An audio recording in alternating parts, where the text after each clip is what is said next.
7 भारतीय कांस्य प्रतिमाएं। मूर्तिकारों ने पकी मिट्टी की मूर्तियां बनाने और पत्थर तराशने उकेरने में जितनी कुशलता प्राप्त कर रखी थी, उतनी ही प्रवीणता उन्होंने कांसे को पिघलाने, ढालने और उससे मूर्तियां आदि बनाने के कार्य में भी प्राप्त कर ली थी। उन्होंने सिंधु घाटी की सभ्यता के अति प्राचीन काल में ही ढलाई के लिए सिरे पेरछू यानी लुप्त मोम की प्रक्रिया सीख ली थी। इसके साथ ही उन्होंने तांबा, जस्ता और टिन जैसी धातुओं को मिलाकर मिश्र धातु बनाने की प्रक्रिया की भी खोज कर ली थी। इस मिश्र धातु को कांस्य, कांसा कहते हैं।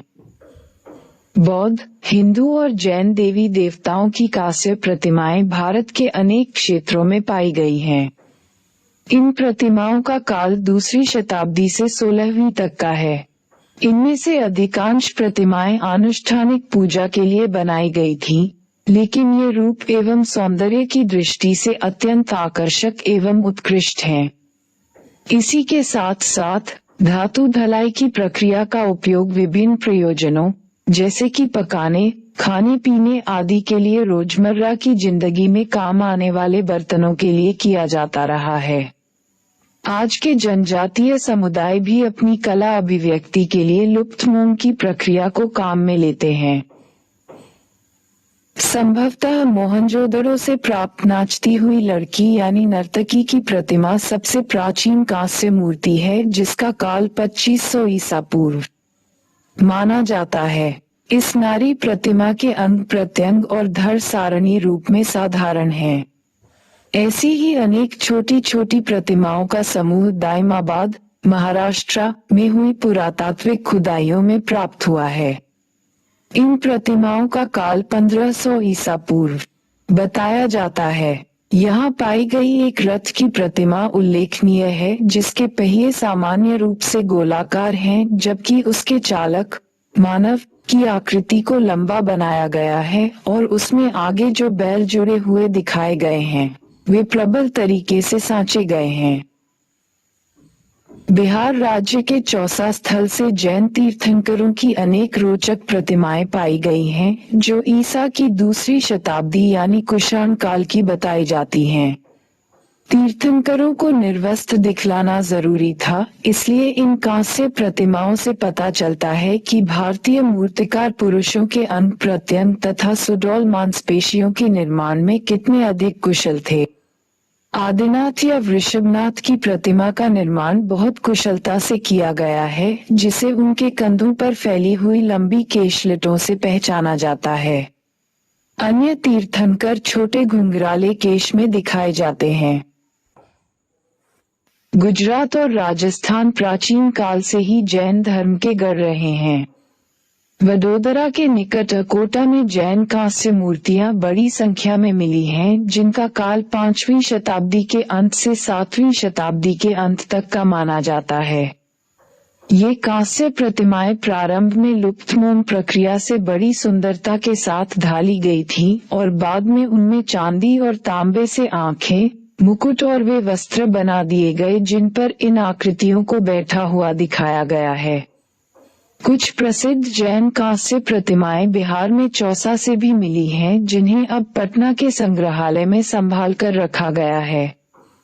इसी प्रकार हरियाणा में हांसी से और तमिलनाडु तथा कर्नाटक के अनेक स्थलों से भी ऐसी कांस्य प्रतिमाएं मिली हैं।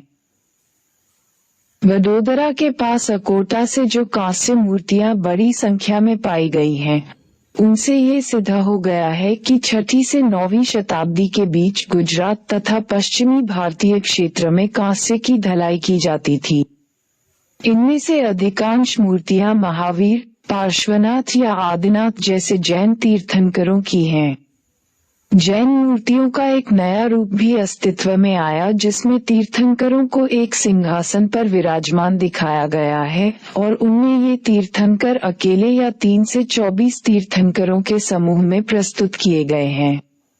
इनके अलावा कुछ प्रमुख तीर्थंकरों की शासन देवियों या यक्षिणियों की नारी प्रतिमाएं भी बनाई जाने लगीं। शैली की दृष्टि से कहा जाए तो वे गुप्त तथा वाकाटिक दोनों कालों की कांस्य मूर्तियों की विशेषताओं से प्रभावित थीं। चक्रेश्वरी आदिनाथ की शासन देवी और अंबिका नेमिनाथ की शासन देवी हैं।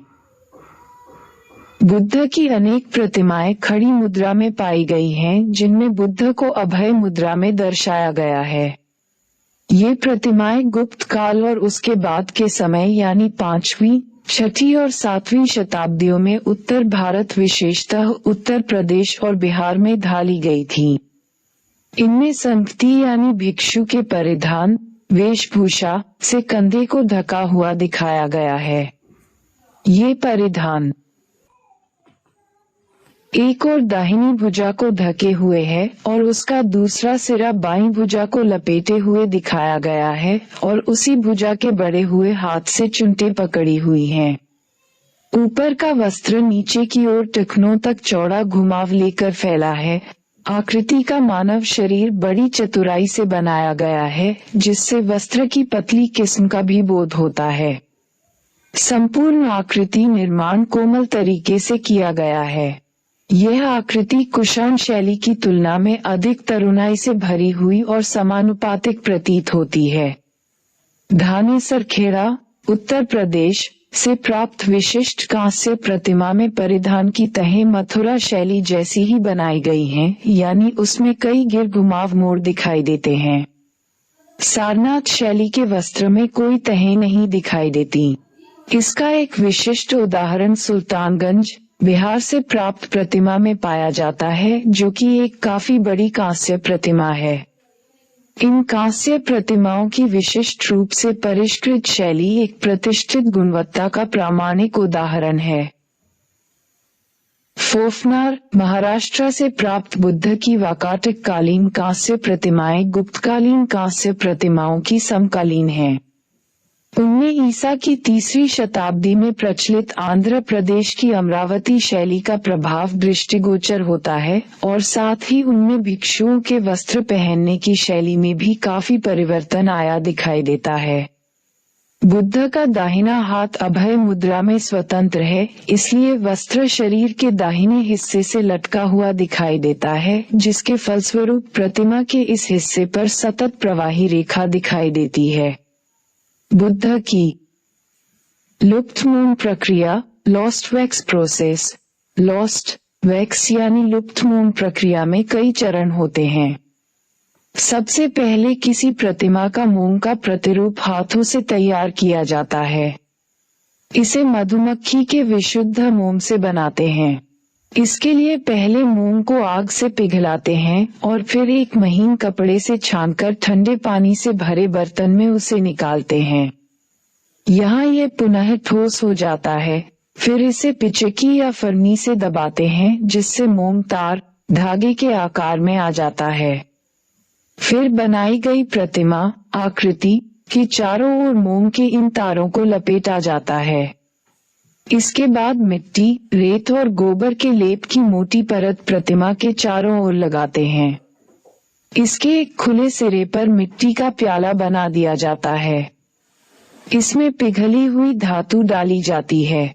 उपयोग की जाने वाली धातु का वजन प्रयुक्त मोम से 10 गुना अधिक रखा जाता है। अधिकांशतः ये धातु टूटे हुए बर्तनों को पिघलाकर बनाई गई होती है। जब मिट्टी के प्याले में पिघली हुई धातु उड़ेलते हैं, उस समय मिट्टी से ढके सांचे को आग पर रखे रहने देते हैं। जैसे ही अंदर की मोम पिघलती है, धातु नालिकाओं में नीचे की ओर बहती है और मोम की प्रतिमा का आकार ले लेती है। धातु ढलाई की समूची प्रक्रिया को एक धार्मिक अनुष्ठान की तरह गंभीरतापूर्वक संपन्न किया जाता है। बाद में प्रतिमा को छेनी एवं रेती से चिकना किया जाता है और चमकाया जाता है। कांस्य प्रतिमा बनाना काफी मेहनत का काम है और इसके लिए अत्यधिक कुशलता की आवश्यकता होती है। कभी कभी कांस्य प्रतिमा बनाने के लिए 5 धातुओं सोना, चांदी, तांबा, पीतल और शीशे के मिश्रण का उपयोग होता है।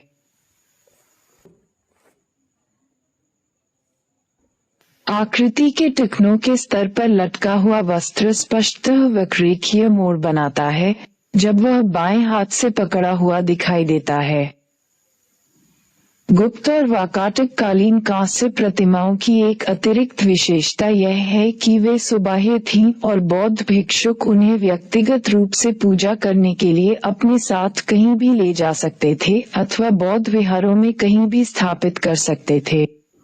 इस प्रकार पुरानी शैली के परिष्कार का प्रभाव भारत के अनेक भागों में और भारत से बाहर भी एशियाई देशों में फैल गया। हिमाचल प्रदेश और कश्मीर के क्षेत्रों में भी बौद्ध देवताओं तथा हिंदू देवी देवताओं की कांस्य प्रतिमाएं बनाई जाती थीं। इनमें से अधिकांश मूर्तियां 8वीं, 9वीं और 10वीं शताब्दियों की बनी पाई गई हैं। भारत के अन्य भागों में पाई जाने वाली प्रतिमाओं से अगर इन प्रतिमाओं की तुलना की तो दोनों के बीच स्पष्ट अंतर दिखाई देगा।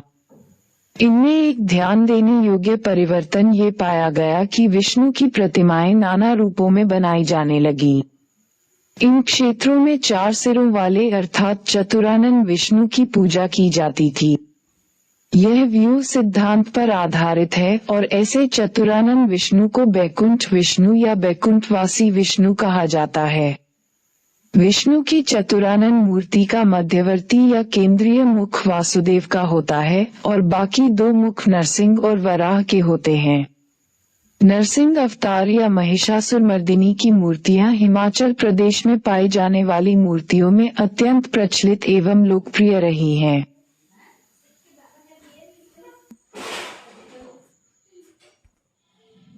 नालंदा जैसे बौद्ध केंद्रों में 9वीं शताब्दी के आसपास बिहार और बंगाल क्षेत्र में पाल राजवंश के शासन काल के दौरान कांस्य की धलाई की एक नई शैली अस्तित्व में आई।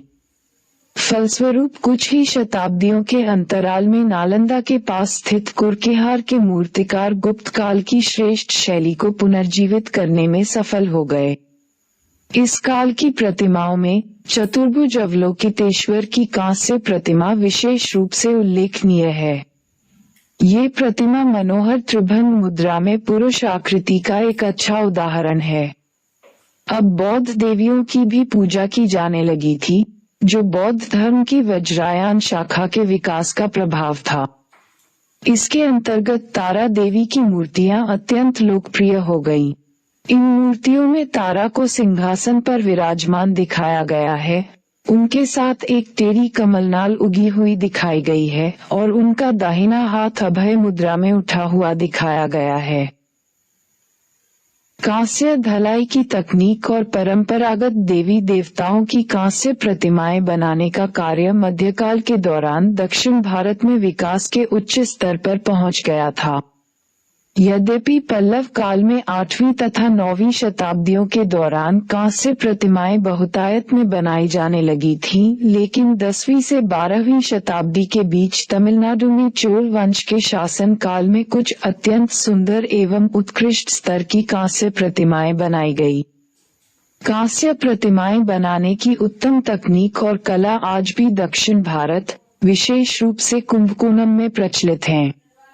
तथापि 10वीं शताब्दी में इस कला के अनेक संरक्षक रहे, जिनमें चोल वंशीय विधवा महारानी सेनवियान महादेवी का नाम विशेष रूप से उल्लेखनीय है।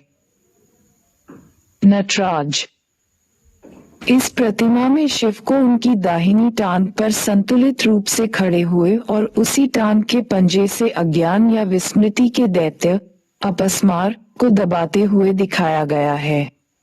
साथ ही शिव भुजंगत्रासित की स्थिति में अपनी बाईं टांग उठाए हुए हैं, जो तिरोभाव यानी भक्त के मन से माया या भ्रम का पर्दा हटा देने का द्योतक है। उनकी चारों भुजाएं बाहर की ओर फैली हुई हैं और मुख्य दाहिना हाथ अभय हस्त की मुद्रा में उठा हुआ है। उनका ऊपरी दायां हाथ डमरू, जो उनका प्रिय वाद्य है, पकड़े हुए तालबद्ध ध्वनि उत्पन्न करता हुआ दिखाया गया है। ऊपरी बायां दोलहस्त मुद्रा में दाहिने हाथ की अभयहस्त मुद्रा से जुड़ा हुआ है। उनकी जटाएं दोनों ओर छिटकी हुई हैं और उस वृत्ताकार ज्वाला को छू रही हैं, जो नृत्यरत संपूर्ण आकृति को घेरे हुए है। नटराज के रूप में नृत्य करते हुए शिव की सुप्रसिद्ध प्रतिमा का विकास चोल काल में पूर्ण रूप से हो चुका था और उसके बाद तो इस जटिल कांस्य प्रतिमा के नाना रूप तैयार किए गए। शिव को इस ब्रह्मांड युग यानी वर्तमान विश्व के अंत के साथ जोड़ा जाता है और उनकी यह तांडव नृत्य की मुद्रा भी हिंदुओं की पुराण कथा के इस प्रसंग से ही जुड़ी है। तथापि शिव अपने अनन्य भक्त के दृष्टि जगत में सदा इस नृत्य मुद्रा में उपस्थित रहते हैं। ये पौराणिक कथा चिदंबरम से जुड़ी है, इसलिए शिव को विशेष रूप से इसी रूप में पूजा जाता है। इसके अलावा शिव को भारत में नृत्य कला का अधिष्ठाता देवता भी माना जाता है। 8वीं शताब्दी की पल्लव कालीन कांस्य प्रतिमाओं में शिव की मूर्ति विशेष रूप से उल्लेखनीय है। इसमें शिव को अर्धपर्यक आसन में एक टांग को झुलाते हुए बैठा हुआ दिखाया गया है। उनका दाहिना हाथ आचमन मुद्रा में है, जो ये दर्शाता है कि शिव विषपान करने वाले हैं। हिंदू धर्म में शिव को परमात्मा और संपूर्ण ब्रह्मांड का कर्ता, धर्ता और संहर्ता भी माना जाता है। ये सब प्रतीकात्मक रूप से नटराज की सुप्रसिद्ध प्रतिमा में प्रस्तुत किया गया है। शिव का नटराज रूप में प्रस्तुतिकरण चोल काल तक पूर्ण रूप से विकसित हो चुका था। इसके बाद भी उनके इस स्वरूप की भिन्न भिन्न कांस्य प्रतिमाएं बनाई जाती रहीं। तमिलनाडु के तंजौर क्षेत्र में शिव की प्रतिमाओं के नाना रूप विकसित हुए। इस संदर्भ में 9वीं शताब्दी की कल्याण सुंदर मूर्ति विशेष रूप से उल्लेखनीय है। इसमें पाणिग्रहण यानी विवाह संस्कार को 2 अलग अलग आकृतियों के साथ प्रतिमाओं के रूप प्रस्तुत किया गया है। शिव वर अपना दाहिना हाथ बढ़ाकर पार्वती वधू के दाहिने हाथ को स्वीकार करते हैं। पार्वती के मुख पर लज्जा भाव की अभिव्यक्ति दर्शाई गई है। अर्धनारीश्वर मूर्ति में शिव और पार्वती के सम्मिलित रूप को अत्यंत कौशल के साथ एक ही प्रतिमा में प्रस्तुत किया गया है। पार्वती की अनेक छोटी बड़ी सुंदर एवं स्वतंत्र मूर्तियां भी मिलती हैं, जिनमें पार्वती को शालीनता के साथ त्रिभंग मुद्रा में प्रस्तुत किया गया है। 16वीं शताब्दी के दौरान, जिसे आंध्र प्रदेश में विजयनगर काल कहा जाता है, मूर्तिकारों ने अपने राजसी संरक्षक की स्मृति को शाश्वत बनाए रखने के लिए उनकी प्रतिमाएं बनाने का प्रयास भी किया।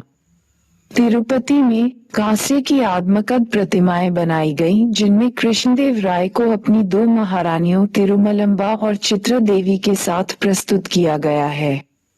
मूर्तिकार ने उनके वास्तविक चेहरों की विशेषताओं को कुछ आदर्श तत्वों के साथ प्रस्तुत करने का प्रयत्न किया है। आदर्श रूप में प्रस्तुत करने की यह भावना शरीर के अन्य अंगों के प्रसंग में भी दिखाई देती है, जिससे शरीर रौबदार और शानदार प्रतीत होता है।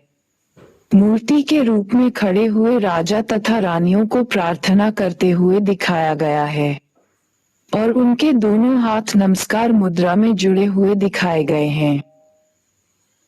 अभ्यास 1। आपके विचार से क्या कांसे की ढलाई की तकनीक एक सतत प्रक्रिया है और इसका विकास आने वाले समय तक कैसे हुआ? 2. भारत में पत्थर और धातु से मूर्तियां बनाने की कला साथ साथ चलती रही। आपकी राय में इन दोनों प्रक्रियाओं के बीच तकनीक, शैली और कार्य उपयोग की दृष्टि से क्या क्या समानताएं और अंतर है? 3. चोलकालीन कांस्य प्रतिमाओं को सर्वाधिक परिष्कृत क्यों माना जाता है? 4. चोल काल के अतिरिक्त हिमाचल प्रदेश और कश्मीर से पाई गई कांस्य प्रतिमाओं के मुद्रित चित्र खोजें।